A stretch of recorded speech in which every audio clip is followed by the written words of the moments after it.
Shalom Bapak Ibu yang dikasihi Tuhan, kembali kita masuk dalam ibadah keluarga. Dan merupakan kesukacitaan terbesar bagi kita semua dapat mengambil bagian dalam ibadah keluarga pada hari ini. Sekalipun masih dibatasi. Tapi tetap kita harus naikkan syukur dan menyerukan bahwa Tuhan tuh baik ya dalam ruang kehidupan kita. Ia senantiasa memberikan kekuatan, kesehatan bagi kita. Dan saat ini kita akan bersama-sama membaca serta merenungkan firman Tuhan. Bapak Ibu yang dikasihi Tuhan, mari kita persiapkan hati dan pikiran kita. Kita masuk dalam doa memohon bimbingan kasih kuasa Roh Kudus. Mari kita berdoa.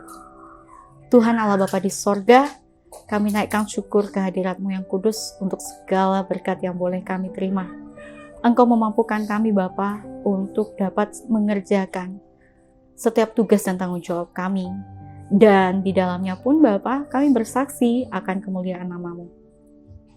Ajar kami Tuhan, di saat kami boleh membaca serta merenungkan firman-Mu, kami bersama-sama dalam kehidupan keluarga kami boleh menerapkan apa yang menjadi kehendak-Mu dalam ruang kehidupan kami selaku anak-anak-Mu. Tuhan, bimbing kami dalam kasih kuasa Roh Kudus-Mu, agar kami pun Bapa boleh membaca serta merenungkannya dalam pimpinan kasih-Mu. Amin. Baik, Bapak Ibu yang dikasihi Tuhan, pembacaan kita terambil dari Lukas pasal 11, ayatnya yang ke-9 sampai dengan ayatnya yang ke-13. Lukas pasal 11 ayat 9 sampai dengan 13. Apabila telah menemukan, mari kita membacanya bersama-sama. Tidak boleh cepat-cepat, tapi kita membacanya saling menunggu satu dengan yang lainnya dalam kebersamaan. Lukas pasal 11 ayat 9 sampai dengan ayat yang ke-13. Oleh karena itu, aku berkata kepadamu, mintalah maka akan diberikan kepadamu. Carilah maka kamu akan mendapat. Ketoklah maka pintu akan dibukakan bagimu. Karena setiap orang yang meminta menerima dan setiap orang yang mencari mendapat. Dan setiap orang yang mengetok baginya pintu dibukakan. Bapa manakah yang di antara kamu, jika anaknya minta ikan, daripadanya akan memberikan ular kepada anaknya itu, ganti ikan? Atau jika ia minta telur, akan memberikan kepadanya kalajengking? Jadi, jika kamu yang jahat tahu memberi pemberian yang baik kepada anak-anakmu, apalagi Bapamu yang di sorga, Ia akan memberikan Roh Kudus kepada mereka yang meminta kepadanya. Bapak Ibu yang dikasihi Tuhan, tentu kita semua ya, kalau mau dibilang, Bu, saya hampir tiap hari berdoa, hampir tiap kali apa yang menjadi pergumulan saya bawa itu dalam doa. Bapak Ibu yang dikasihi Tuhan, berdoa bukanlah sekedar berbicara tentang apa yang kita minta ataupun apa yang kita sampaikan kepada Tuhan. Tetapi doa ialah satu bentuk di mana kita mengimani bahwa segala sesuatu yang kita nikmati saat ini bersama keluarga, yang kita boleh naikkan syukur bersama keluarga, itu adalah pemberian Tuhan. Doa merupakan salah satu bagian di mana kita merespon untuk segala sesuatu yang telah Tuhan berikan bagi kita.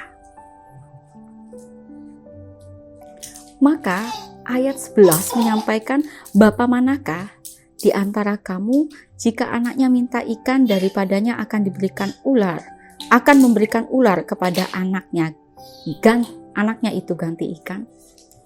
Maka kita bisa melihat kan, Bapak Ibu sekarang boleh menikmati segala sesuatunya.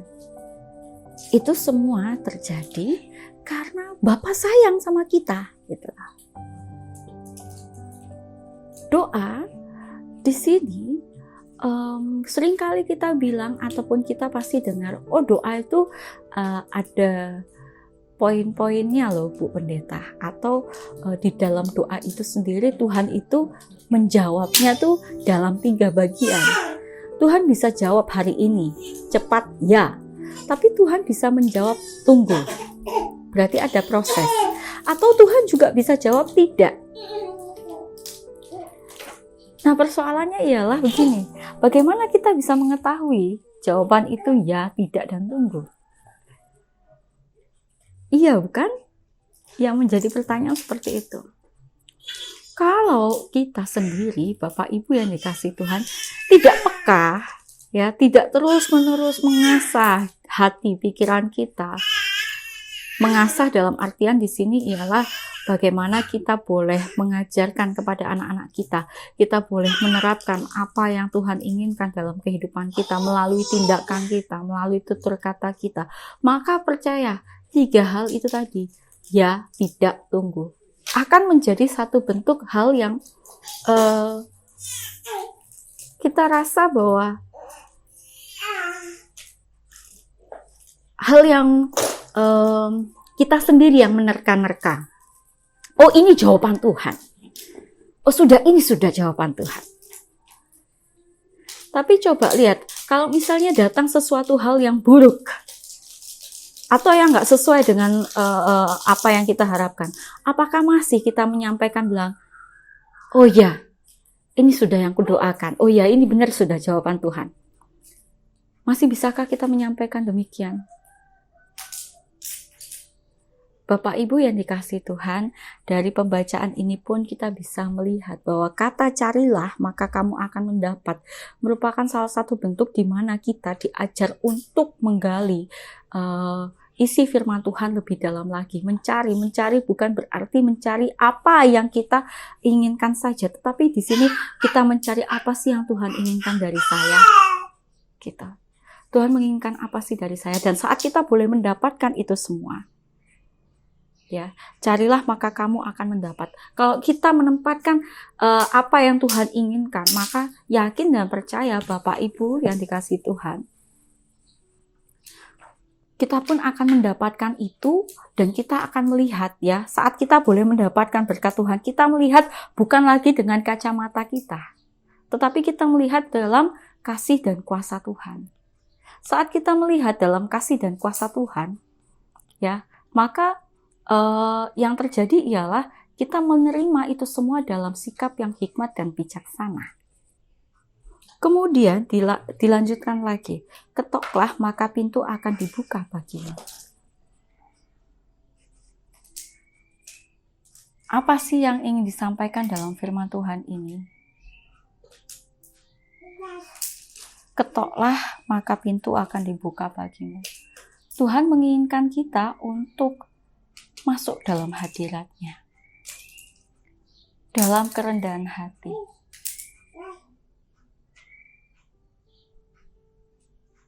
Orang kalau bertamu juga kan begitu, permisi.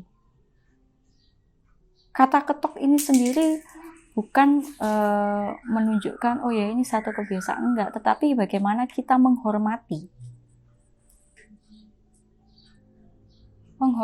Allah. Maka di sini Tuhan menginginkan kita dalam sikap yang hormat dan penuh kerendahan hati untuk datang ke hadirat-Nya, menyampaikan segala sesuatunya. Dibukakan bagimu. Mintalah, maka akan diberikan kepadamu. Kata mintalah merupakan salah satu bentuk komunikasi yang terkesan begitu dekat, seperti layaknya penulis ingin menyampaikan kedekatan itu bagaikan seorang anak dan orang tuanya. Mintalah. Kita mampu meminta apapun kepada orang tua kita, kepada Allah kita. Tetapi kembali lagi, janganlah permintaan itu terkesannya atau membawa kesan satu bentuk memaksa. Bapak Ibu juga kan gak suka toh kalau dipaksa. Tuhan pun menginginkan di dalam setiap doa, Tuhan terjadilah seturut kehendak-Mu, gitu kan? Dalam tiap doa yang kita sampaikan pastinya seperti itu. Tuhan, hamba meminta ini Tuhan, tapi selebihnya biarkanlah itu terjadi seturut kehendak-Mu. Bapak Ibu yang dikasihi Tuhan, dalam poin-poin inilah kita bisa melihat bahwa doa bukanlah hanya sekedar diisi dalam ruang lingkup meminta dan juga mencari saja, tetapi di dalam sini kita bisa melihat ada satu bentuk komunikasi yang terjalin begitu indah antara anak, yaitu kita anak-anak Allah, dan juga Bapa kita di sorga. Bapak Ibu, sudahkah kita dalam doa-doa kita menyampaikan segala rangkaian syukur dalam kehidupan kita bersama-sama dengan Allah? Ataukah saat ini Bapak Ibu sedang mendoakan orang lain, tapi doanya menghakimi? Maka kalau masih ada yang seperti itu, mohon ampunlah kepada Tuhan. Kenapa? Karena Tuhan menginginkan kita untuk menjadi tiap pribadi yang mendatangkan kedamaian. Tiap pribadi yang menghadirkan kasih kuasa Roh Kudus itu dalam ruang kehidupan kita. Dan untuk menerapkan itu semua, Bapak Ibu, sebelum Bapak Ibu mengambil bagian dalam doa, ambil saat teduh sejenak. Itu penting sekali. Coba diperhatikan Bapak Ibu dalam setiap tata ibadah yang Bapak Ibu boleh pergunakan. Baik dalam ibadah hari Minggu, atau ibadah keluarga, pelkat. Ada saat teduh untuk memulai itu semua. Mengapa? Agar kita bisa fokus, agar kita bisa menenangkan segala pikiran kita. Dan saat semuanya boleh tenang, kita pun boleh mengambil bagian dalam komunikasi dengan Allah itu sendiri. Maka mari Bapak Ibu yang dikasihi Tuhan, janganlah kita jemu-jemu atau janganlah kita cepat bosan atau buru-buru untuk mengakhiri doa kita, komunikasi kita dengan Allah. Tetapi nikmatilah, syukurilah di dalam setiap komunikasi itu. Sampaikanlah segala sesuatu yang boleh kita rasakan dalam kasih dan bimbingan Tuhan.